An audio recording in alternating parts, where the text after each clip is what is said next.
Tomber, ça fait mal. Mais tomber de plus de 3 mètres, c'est pas mal plus sérieux. Les conséquences peuvent être graves, même très graves. Au Québec, de tous les accidents en construction, 1 sur 5 est une chute de plus de 3 mètres. En tant que professionnel de la construction, vous devriez déjà savoir comment éliminer et contrôler les risques de chute. Parce que ces risques ont des conséquences graves et parce qu'il existe plusieurs moyens de les prévenir, les chutes de plus de 3 mètres sont une tolérance zéro. C'est pas compliqué. On commence par bien planifier son chantier. Par exemple, on fait le maximum de travaux au sol.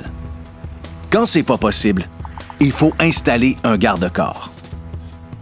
Il faut en installer partout où il y a possibilité de chute, comme sur une mezzanine ou dans l'ouverture d'un mur.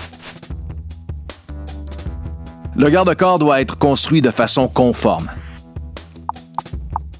Il doit aussi offrir la résistance nécessaire. Pour une ouverture dans le plancher, on peut installer de façon conforme un couvercle. Le couvercle doit être fixé et capable de résister aux charges auxquelles il sera soumis. Donc, c'est important de savoir ce qui passera dessus ou ce qui sera déposé dessus. Quand il est impossible d'installer un garde-corps ou un couvercle, comme sur un toit en pente, ou quand on doit les enlever temporairement dans une ouverture d'accès pour les matériaux, par exemple, les travailleurs doivent porter un harnais de sécurité. Le harnais doit être relié à un système d'ancrage par une liaison anti-chute. Toutes ces composantes doivent être utilisées et installées conformément aux exigences du fabricant.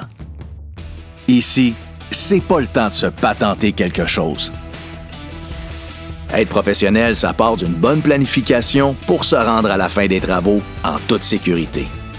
Et n'oubliez pas, les conseillers de la PCHQ sont là pour vous aider.